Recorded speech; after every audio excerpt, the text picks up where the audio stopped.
Well, I'm so glad you asked. I have good news. So Kamala HQ is turning into headquarters, and it's where you can go online to get basically the latest of what's going on, and also to meet and revisit with some of our great, courageous leaders, be they elected leaders, community leaders, civic leaders, faith leaders, young leaders. I'm really excited about it. So stay engaged, and I'll see you out there. Thank you. Okay. So is she running? Is that an announcement or a nod toward her running? That is the question folks are asking.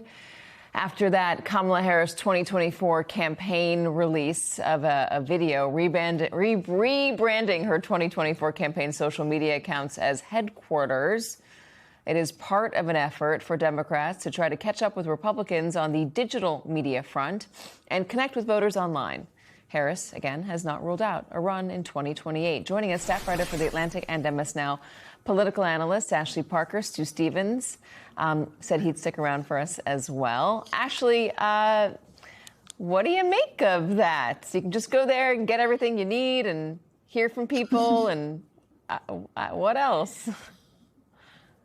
Yeah, I will confess I don't fully understand it. I've talked to some other Democratic operatives who like the vice president and also don't fully understand it. But, some of that seems a little bit by design. They released a teaser last night. Then there's this video. It feels like at some point they're going to have to explain a bit more of what this is, or we're just going to actually get to see it in action. But it does seem like a very real effort to start a real community and a discussion, and whether it's a successful effort, I don't know. Is she going to run for governor, you think? Is it not president? Maybe it's governor? California? I think if she runs for something, it's president. And I will say I was just in Richmond on Monday, actually, where she is doing this latest leg of her book tour. And, crowd size is not everything, but the crowds that gathered to see her early were long lines. They were there early. It was a lot of Black women, which is the base or important base of the Democratic Party. So I don't know. I've talked to a lot of people who don't think she should run again for president.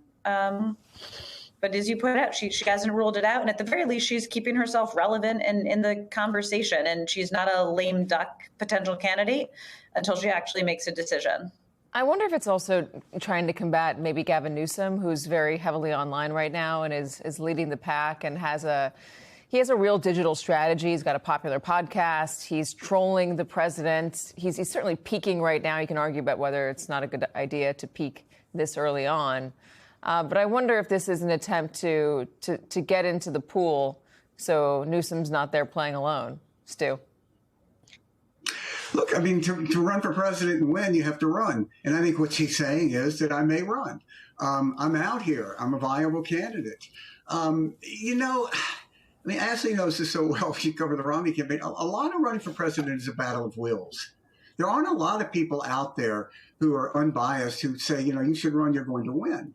I don't know who, if they showed up in Richmond, would have drawn a bigger crowd than she did. And I think the buyer's remorse with Trump, we were talking about this earlier with, say, just Hispanic voters, but across the way, look at independents. There's tremendous buyer's remorse. And I think that this notion that the 24 election was a realignment election has been proven to be completely false. It was a change election, just as the next election will be. It was a very difficult election for an incumbent to win. I actually think the Harris campaign ran a very good campaign. They lost. That happens. That should happen in politics. That's part, in a democracy, somebody has to be willing to lose. But I think she's a tremendously appealing candidate. You never know what's going to happen until you get out there. I mean, that was part of the problem. She was just sort of annoyed that she didn't have to go through a primary. Now she will. As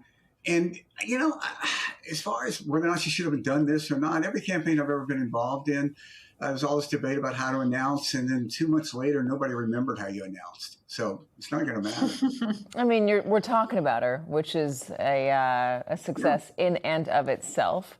We're having the conversation.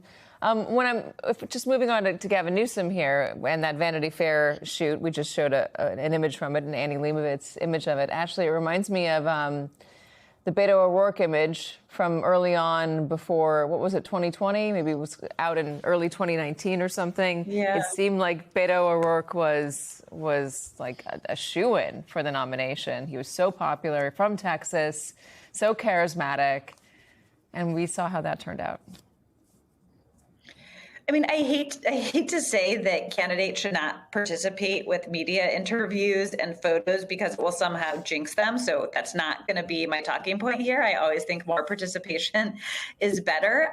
But I'm struck by two things. I'm struck by sort of how much I hear unsolicited from Democrats, both voters and activists and strategists, that they like what Gavin Newsom is doing now in terms of getting out there and essentially kind of trolling Trump, as he would put it, fighting fire with fire, kind of standing up. They think Democrats want a fighter. And I am also struck by how many candidates who felt like a presumptive front runner early on sometimes did not even make it past Iowa or went down in ways that are very surprising. Stuart and I are both old enough to remember Jeb Bush, for instance.